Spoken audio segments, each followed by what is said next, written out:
America की 2 दिन की जंगी नौटंकी आज खत्म हो गई। हमें इस बात को समझने की कोशिश करते हैं। हमें कल पता चला कि अमेरिका ने ईरान की 3 न्यूक्लियर साइट्स पे हमला कर दिया, लेकिन आज हमें नजर आया कि ईरान ने जवाबी कार्रवाई भी कर दी। और जवाबी कार्रवाई भी कैसी कि 6, जी हाँ, पूरे 6 मिसाइल अमेरिका के अल उदैद एयरबेस जो कि कतर में है उस पे मारे, जो कि सारे इंटरसेप्ट हो गए। अब इस पे के बारे में जो हमें इंफॉर्मेशन आ रही है वो ये है कि कहने को 14 से 19 है, लेकिन जमीन पे बैठे हुए लोग कह रहे हैं कि 6 मिसाइल थे और सारे के सारे इंटरसेप्ट हो गए। उसके अलावा हमें यह भी पता चल रहा है कि ईरान ने इस हमले से पहले, जी हाँ, पूरे 6 मिसाइल के हमले से पहले अमेरिका को खबरदार भी कर दिया था। और अब क्या हुआ इसके पीछे, क्या टाइमलाइन बनी? जब अमेरिका ने अटैक किया, हमें ब्लूमबर्ग बता रहा है कि अमेरिका ने ईरान के तमाम न्यूक्लियर रिएक्टर्स को डायरेक्ट हिट करना मिस किया। ये ब्लूमबर्ग से हमें खबर आई। और यह भी बताया कि अमेरिका ने ईरान को न्यूक्लियर साइट्स पे हमला करने से पहले इसकी खबर भी दे दी। उसके बाद ईरानी फॉरेन मिनिस्टर आके कहता है कि हम हमारे ऊपर अमेरिका ने एग्रेशन किया, अमेरिका एक बुली है रीजन का, और हम अमेरिका के इस हमले को यूएन की हर कानून की खिलाफ वर्जी समझते। फिर वो फॉरेन मिनिस्टर रशिया चला गया। अब जहां तक कि हमें ये बातें जब हम जोड़ते हैं हमें ये समझ आती है कि रशिया के जरिए ईरान ने अमेरिका को आने वाले हमले की खबर दी, और उस खबर के बाद ईरान ने अपना हमला किया, और वो ईरान ने जो नौटंकी हमला था उसे खत्म कर दिया। अब मैं इसे नौटंकी क्यों कह रहा हूं? अगर ईरान अमेरिका पे संजीदगी से हमला करना चाहता तो अमेरिका के बहुत से एयरबेस हैं पूरे खत्ते में। हर एयरबेस पे तो नहीं, लेकिन 5-6 एयरबेसों पे इकट्ठा हमला कर देता और उतने ही मिसाइल से हमला करता जितने मिसाइल इसराइल पे मारे हैं।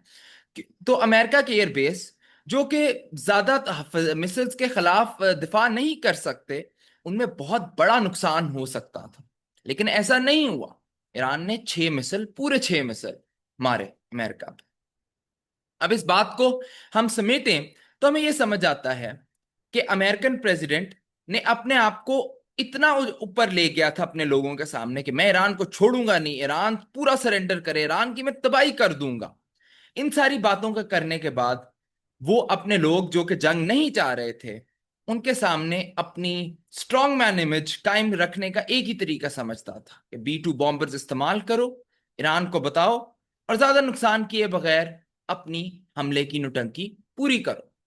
उसके बाद ईरान से कहो कि अब हम पीस के लिए तैयार हैं।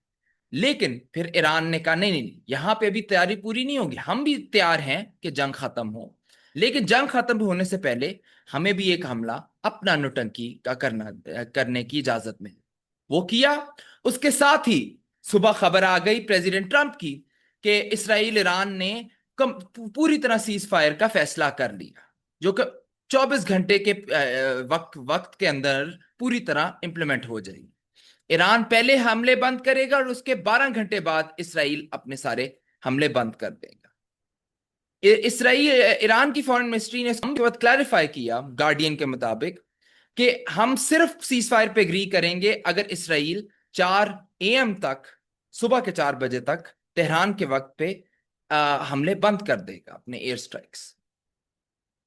दूसरी तरफ हमें जो समझने की जरूरत है कि इस खबर का ईरान ने डिनाई तो कर दिया, लेकिन इस डिनाइल में आपको समझने की यह बात जरूरी है कि अमेरिका ईरान की आपस में जो कॉन्फ्लिक्ट है उसके लिए सीज फायर ईरान ने डिनाई नहीं किया।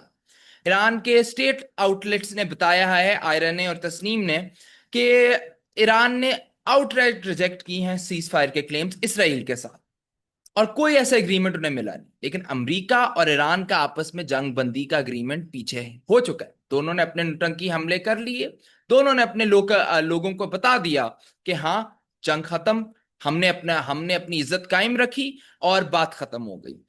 CNN को ईरान के एक सीनियर ऑफिशियल ने कहा कि कोई सीज फायर प्रपोजल रिसीव नहीं हुई और ये पूरा झूठ है।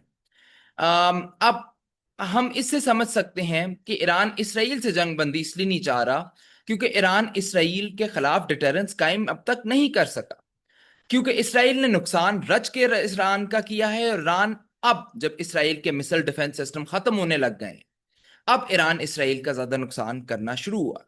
तो ईरान चाहता है कि उसे मजीद वक्त दिया जाए इसराइल से सीज फायर से पहले, कि जहां वो इसराइल पे हमले करके इसराइल को डिटर कर दे। तो ये सारी कहानी अब तक की सामने आई है, और हमें समझना चाहिए कि ईरान और अमेरिका के बीच में इस वक्त तक सारी जंग खत्म हो चुकी है। बहुत शुक्रिया।